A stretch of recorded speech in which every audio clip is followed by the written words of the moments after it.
주신 하나님의 말씀은 다니엘서 1장 17절에서 21절입니다. 함께 봉독합니다. 하나님이 이 내 소년에게 학문을 주시고 모든 서적을 깨닫게 하시고 지혜를 주셨으니 다니엘은 또 모든 환상과 꿈을 깨달아 알더라. 왕의 말한 대로 그들을 불러들일 기한이 찼으므로 환관장이 그들을 느부갓네살 앞에 데리고 가니 왕이 그들과 말하여 보매 무리 중에 다니엘과 하나냐와 미사엘과 아사라와 같은 자가 없었으므로 그들을 왕 앞에 서게 하고 왕이 그들에게 모든 일들을 묻는 중에 그 지혜와 총명이 온 나라 박수와 술객보다 10배나 나은 줄을 아니라. 다니엘은 고레스 왕 원년까지 있느니라. 아멘. 오늘부터 구약성경 다니엘서에 대한 말씀을 선포하겠습니다. 에스겔서, 느헤미야, 에스더, 에레미야, 에스겔, 그리고 오늘 이 본문인 다니엘서, 이런 성경들은 유다의 멸망 혹은 바벨론 포로라고 하는 역사적이고 시대적인 공통점이 있습니다. 제가 앞서 이런 성경들을 함께 말씀으로 나누면서 이때의 시대적 배경을 충분하게 여러 번 설명을 드렸는데 좀 헷갈리긴 해요. 여러분들 좀 잘 기억하고 계셨으면 좋겠다 싶습니다. 당시 이스라엘의 입장은 세계사에서 등장했던 패권국들, 그들이 어떻게 흥하고 또 망해가는지에 따라서 이스라엘 운명도 바뀌었습니다. 당시에는 크게 세 개의 제국이 있었는데 우선 전통적인 제국이었던 애굽, 이집트가 있죠. 이 나라는 이스라엘 역사에서 빠지지가 않아요. 그리고 바벨론 바로 앞에 제국이었던 아시리아입니다. 제국이 있었습니다. 우리가 잘 아는 이사야나 히스기야 왕과 관련된 나라예요. 북이스라엘을 멸망시킨 나라이기도 합니다. 그리고 이제 마지막으로 이제 바벨론이라고 하는 제국이 있었습니다. 유다를 망하게 했던 제국입니다. 이스라엘은 이 틈바구니에 끼어 있어서 힘의 추가 어디로 기우느냐에 따라서 이스라엘 역사 또한 요동을 쳤습니다. 그렇다면 이 격변의 역사 속에서 다니엘과 다니엘서는 과연 어디쯤 위치하고 있을까? 다니엘서 1장 1절을 읽어보면 이런 말씀이 있습니다. 유다왕 요아김이 다스린 지 3년이 되는 해에 바벨론 왕 느부갓네살이 예루살렘에 이르러 성을 에워쌌더니, 분명하게 이때가 언젠지 시간을 분명히 밝히고 있죠. 이 이스라엘을 망하게 했던 네 명의 왕이 있는데 그 네 명의 왕의 아버지가 누구냐 하면 마지막 이스라엘에서 가장 선했다는 요아스라고 하는 왕이 있어요. 이 왕이 전투에서 나가 전사를 하고 나서 그 아들이었던 여호아하스가 왕이 돼요. 근데 애굽이 이 여호아하스를 잡아가지고 애굽으로 끌고 가서 죽여버려요. 그리고 다시 아들을 하나 왕으로 세우는데 그 사람 이름이 여호야김이에요. 이 사람이 한 11년 정도 통치를 하거든요. 근데 애굽에 의해서 왕으로 세워진 사람이잖아요. 나중에 이제 바벨론에 의해서 폐위가 되고 그 아들 여호야긴이 왕이 되는데 이 여호야긴은 또 바벨론에 또 잡혀가요. 나중에 풀려나긴 하지만. 그리고 마지막 왕이었던 시드기야가 마지막으로 이 이스라엘 역사를 이제 문을 닫는 거예요. 근데 그 여호야긴, 그 애굽에 의해서 왕으로 세워진 여호야김이 11년 동안 왕위에 있었는데 3년째 되는 해 다니엘이 포로로 바벨론에 잡혀갔다는 거예요. 이때가 BC 605년입니다. 이 BC 605년은 애굽에 의해서 왕이 된 여호야김이 바벨론한테 까불다가 침공을 당한 해입니다. 그러니까 이 605년은 바벨론이 처음으로 1차로 이 예루살렘, 이스라엘을 공격한 때였고, 그리고 1차로 포로를 잡아갔던 때였어요. 이 여호야김 3년 BC 605년이. 이 1차로 잡혀갔던 사람들 중에 누가 있었느냐? 다니엘이라고 하는 사람이 있었다는 거예요. 그래서 대충 우리가 이 다니엘서가 어디에 역사의 어디에 위치해 있는지는 제가 금방 설명드렸기 때문에 대충 여러분들 이해하셨으리라 믿습니다. 이렇게 격동의 시간에 이 다니엘과 다니엘서가 위치한다라는 겁니다. 이때 활동했던 선지자가 누구냐면 우리가 앞서 배웠던 에레미야 선지자가 아주 열정적으로 사역을 하고 있었을 때 바로 그때였습니다. 그리고 우리가 다니엘 선지자가 어떤 사람인지를 좀 살펴봐야 되는데 다니엘이라고 하는 이름은요 하나님이 나의 심판자다라고 하는 뜻이에요. 이 다니엘은 출신이 좋아요. 유대 지파 사람인데 귀족 출신이에요. 정확하게 이때 잡혀갈 때 나이가 몇 살인지는 정확하게 나오지 않아요. 근데 성경에는 뭐라고 나오냐면 소년이라고 나와요. 이 원어에 찾아보면 엘리딤이라고 하는 단어인데 이게 보통 15살에서 20살 안에 있는 나이를 말하는 의미예요. 소년이라는 말이. 그래서 20대는 아닐 거고 아마 16세, 7세 그 정도 되지 않았을까 이렇게 추정을 합니다. 그러니까 잡혀갔던 나이가 노아의 나이 정도 된 거죠. 노아 때 나이에 이 다니엘이 포로로 잡혀갔다 이렇게 보시면 좀 실감이 좀 나실란가 모르겠습니다. 어린 나이죠, 그죠? 근데 다니엘에게는 아주 특이한 이력이 하나 있습니다. 다니엘은 이렇게 1차로 침공을 받았을 때 처음으로 잡혀간 1차 포로였기 때문에 제일 먼저 포로로 잡혀간 사람이고 그리고 가장 오래 있었던 사람이에요. 그래서 이 다니엘은요, 남유다가 망하는 586년에 망하는데 남유다가 조국이 망하는 것을 바벨론에서 봤던 사람이에요. 그리고 포로로 잡혀갔던 이스라엘 백성들이 70년 만에 이제 본국으로 돌아오잖아요. 1차로. 그때 있었던 사람이 그 귀환을 받던 사람도 다니엘이에요. 근데 다니엘은 귀환을 안 해요. 계속 거기 살다가 거기서 죽어요. 다니엘서 5장 30절에서 31절을 보면 그날 밤에 갈대 왕 벨사살이 죽임을 당하고 메대 사람 다리오가 나라를 얻었는데 그때 다리오는 62세라 이런 말씀이 있는데 6장 28절 말씀을 보면 이 다니엘이 다리오 왕의 시대와 바사 사람 고레스 시대에 형통하였다라는 말씀도 있어요. 뭔 말이냐면 다니엘을 잡아간 나라가 어디예요? 바벨론이죠. 근데 잡아간 나라 바벨론이 도중에 망해버려요. 메대와 바사라고 하는 과도적 제국에 의해서. 근데 그 메대와 바사의 제국에서도 이 다니엘은 계속해서 형통한 사람이 되었다라는 뜻입니다. 잡아간 나라가 망했는데 거기에서도 승승장구했던 사람이다라는 겁니다.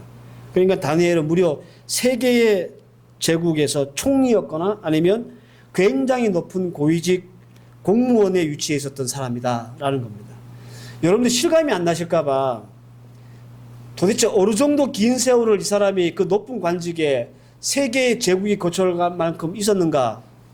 예를 하나 드리면 우리나라 그 박정희 정권이 1961년에 세워졌습니다. 근데 1961년부터 지금 이재명 대통령이 이제 새 정권이 됐잖아요. 언제 마치죠? 2030년에 마쳐요. 그러니까 1961년부터 2030년까지 박정희 대통령 정권부터 이재명 정권까지 그 시간 동안 다니엘이 총리로 있었단 말이에요.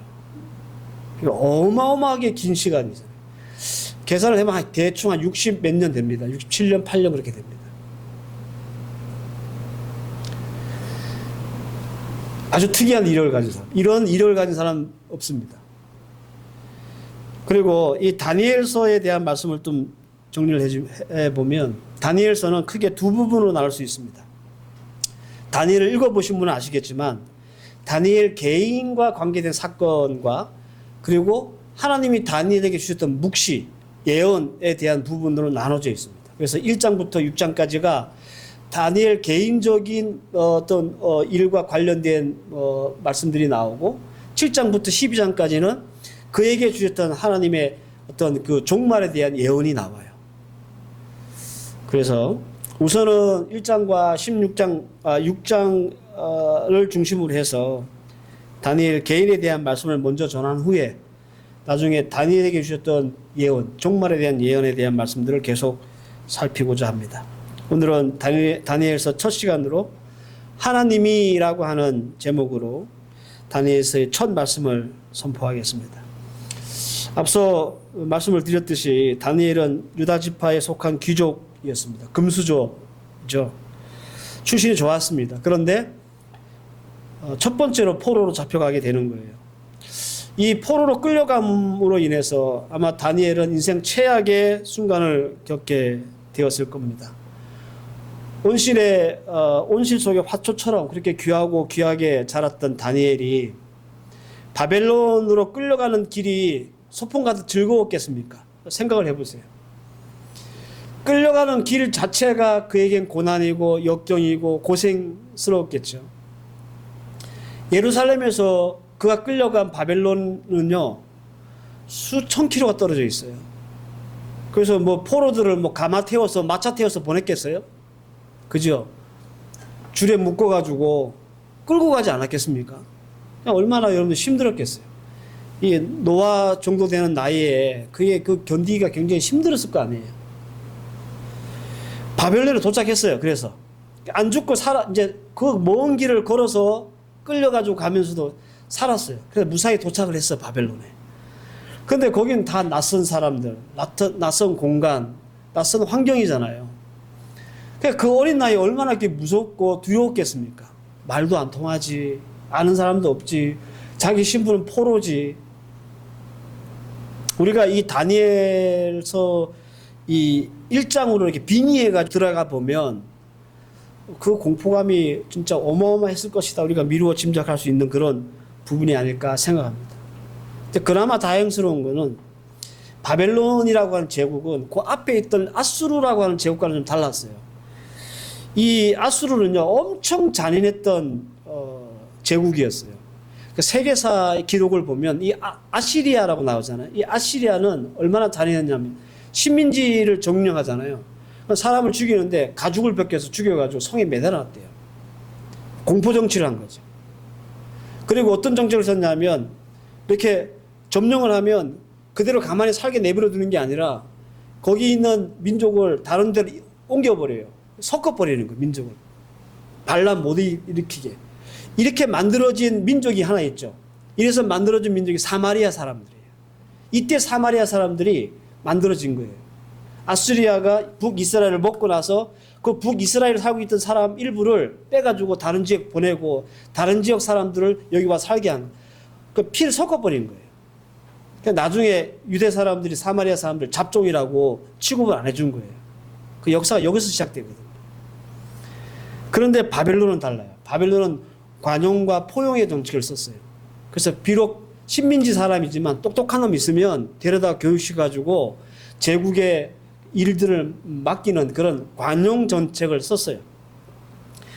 다니엘서 1장 4절 말씀을 보면 곧 흠이 없고 용모가 아름다우며 모든 지혜를 통찰하며 지식에 통달하여 학문에 익숙하며 왕국에 설만한 소년을 데려오게 하고 그들을 갈대아 사람의 학문과 언어를 가르쳤다라고 말합니다.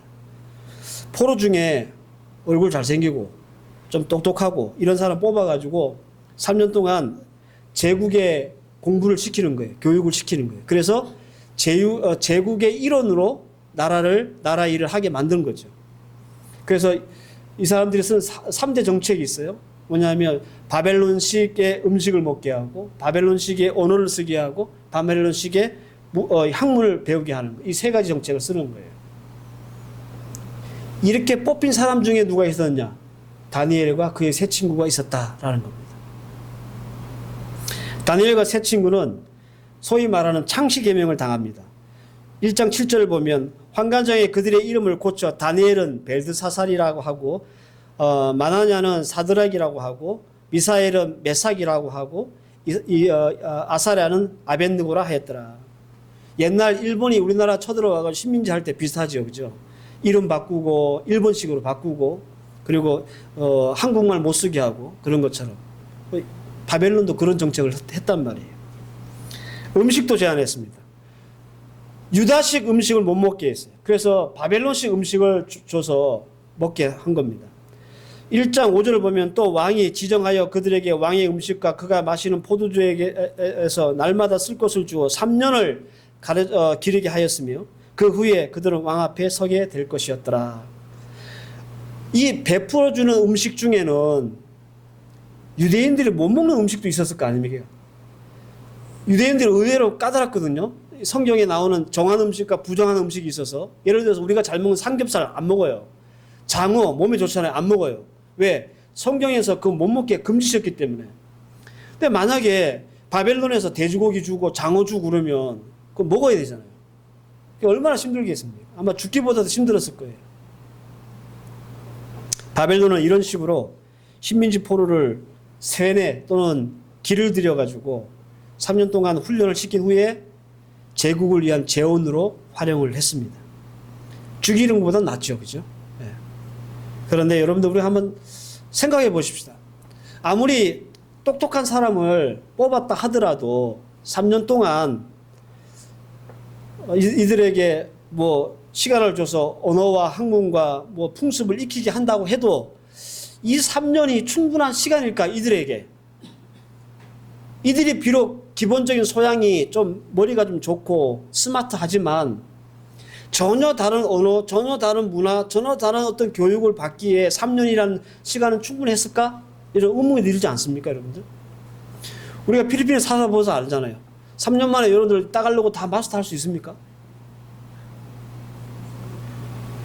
여러분들 제국의 왕을 보좌해야 되잖아요. 그러면 그 사람이 구사하는 언어의 수준이 그냥 회화 정도 하는 그 정도 수준이면 그 제국의 왕을 보좌할 수 있는 능력이 될까요? 아니죠. 더 능통해야 되고 능숙해야 되죠. 그죠? 그래야 제국을 다스리는 왕을 옆에서 보좌를 하지. 여러분들 우리가 뭐 바벨론의 제국 느부갓네살 이러니까 뭐 하찮게 보는데 제가 지난번에 지도 한번 보여드렸죠. 미국보다도 2배나 큰 땅을 갖고 있었던 제국이라고. 그 보통 사람이겠냐고요, 그 사람이. 근데 그 옆에서 수발을 드는 사람이 언어가 뭐 따가려고 조금 할 줄 아는 그 정도 수준이면 안 된다는 거예요. 교육과 학문은 마찬가지입니다. 그냥 수박 거달기식으로 배우고 교육을 받았다면 얼마나 그 지식의 체계가 부실합니까? 그죠? 왕이 물어봤을 때 대답을 못할 거 아니에요. 그 제국의 경제, 사회, 문화, 역사, 지리 이거 공부하려면 여러분들 이게 3년으로 되는 시간이냐 이런 의문이 우리에게 남는다. 이 사람이 원래 똑똑하고 똘똘한 사람이 맞긴 하지만 그렇다고 이게 가능한가? 대체적으로 이건 불가능합니다.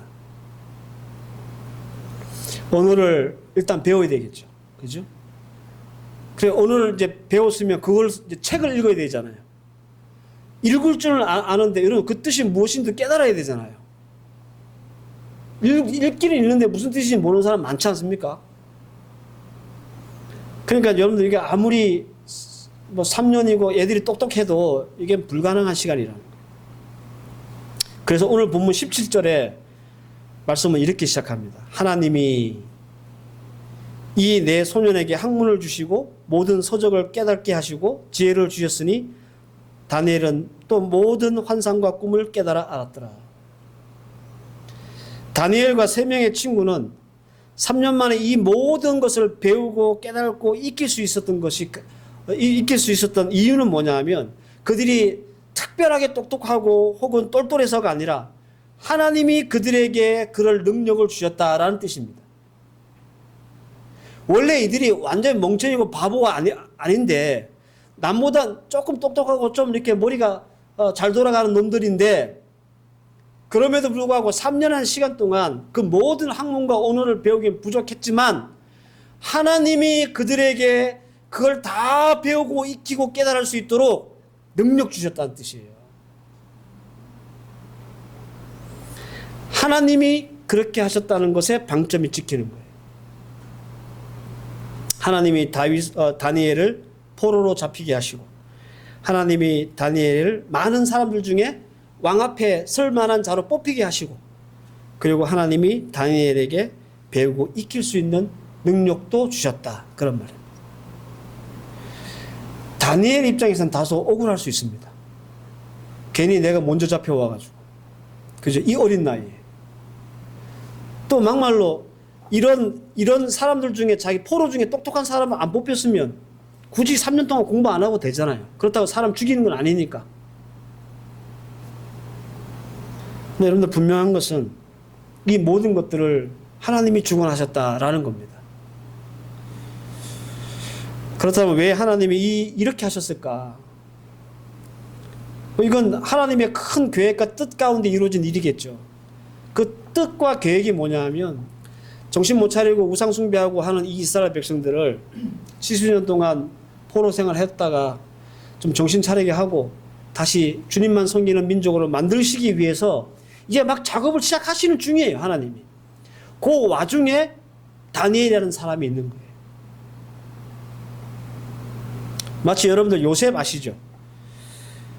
요셉이 이제 야곱의 11번째 아들을 사랑받는 아들이었는데 형들한테 시기를 받아가지고 그 애굽의 노예로 팔리잖아요.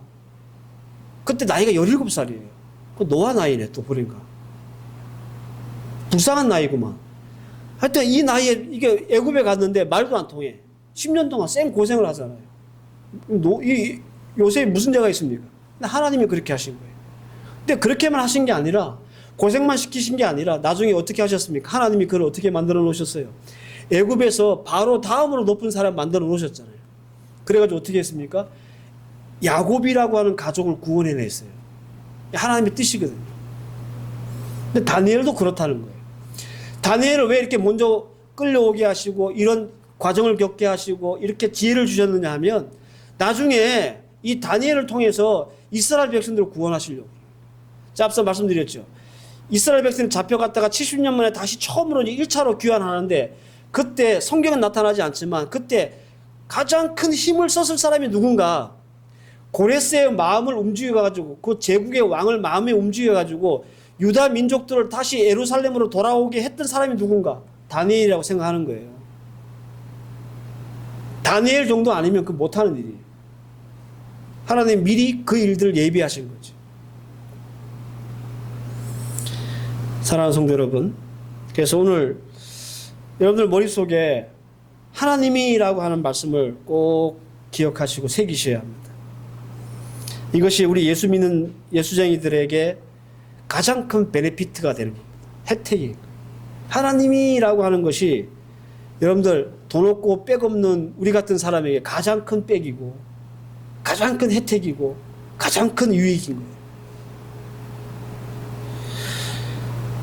우리가 때로는 안 되고 모자라고 부족할 때가 있지 않습니까? 그죠?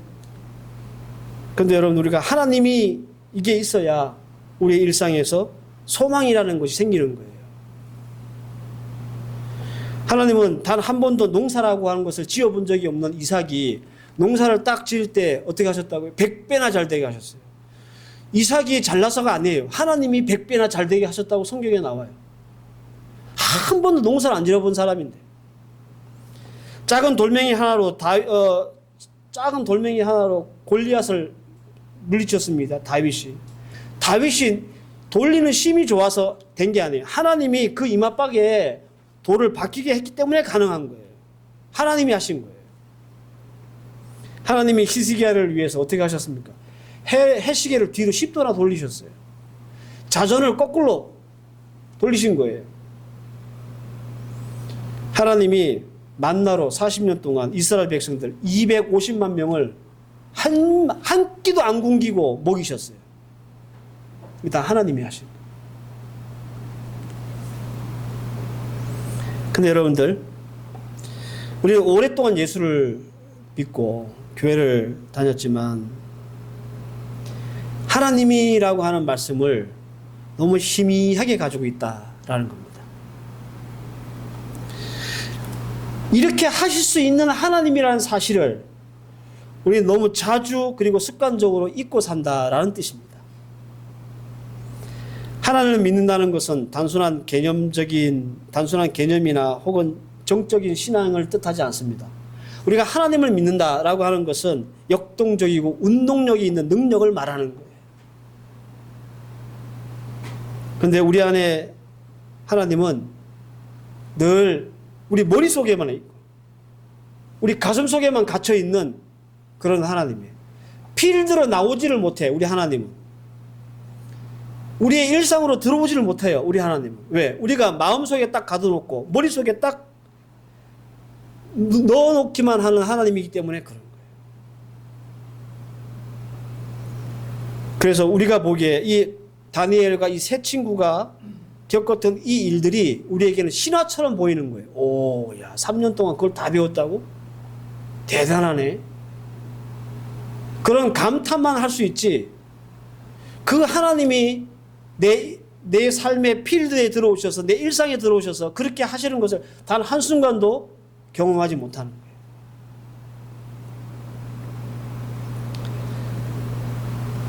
사랑하는 성도 여러분, 하나님은 신화가 아니고요. 우리의 일상이고 그리고 우리의 일상이어야 합니다. 믿으시기 바랍니다. 예, 제가 지난번에 말씀드렸는데 우리는 어떤 삶을 사냐면 무제한 쓸 수 있는 제한이 없는 카드를 갖고 있으면서도 밥을 굶고 있는 사람과 비슷해요. 카드 쓰면 되는데 이 카드를 쓸 줄을 몰라서 밥을 굶고 있는 바보 같아요. 하나님이 이 모든 것들을 할 수 있는데 그 하나님을 우리가 안 써요. 그리고 우리 가슴속에 딱 묻어놓고 머릿속에 딱 가둬놔요. 그러면서 우리는 일상을 진짜 피 터지게 싸워요. 우리의 힘으로 우리의 능력을 어떻게 해보려고 발버둥을 치는 거죠. 그런데 우리에게는 하나님이라고 하는 베네핏이 있습니다. 카드가 있단 말이에요. 이 카드가.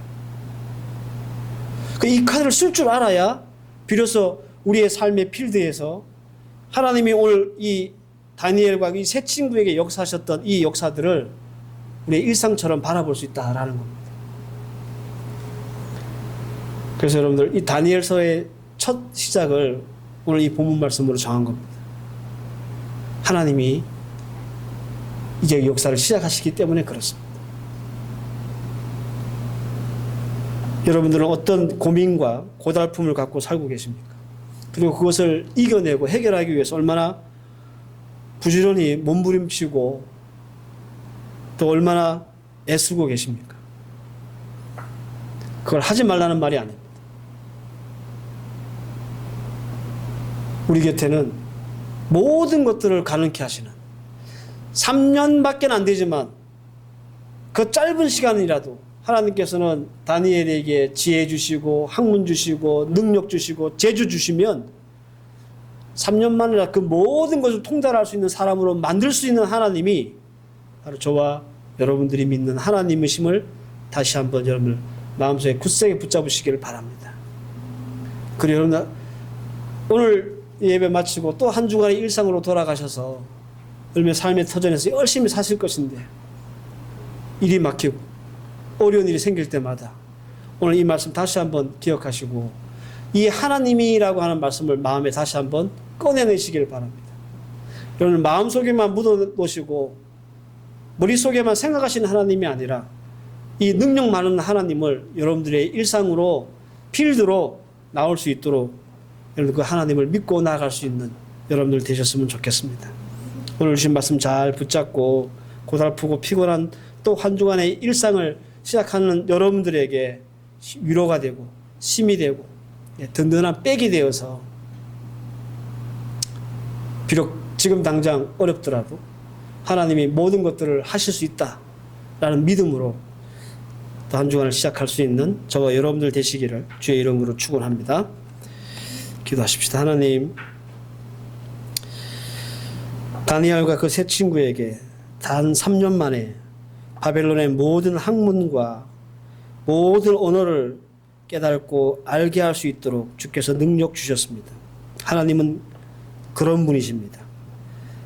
하지만 왜 이런 하나님의 능력이 우리의 삶의 일상과 필드에서는 나타나지 않습니까?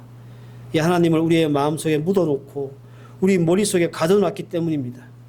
하나님, 이제부터 시작하는 한 주간의 우리 성도들의 삶 가운데 그 안에 묻어놓았던 하나님을 다시 우리의 일상으로 모셔오게 하시고 비록 안 되고 막히는 일이 있어도 하나님은 하실 수 있음을 믿고 담대히 나아갈 수 있는 믿음의 종들 되게 하옵소서.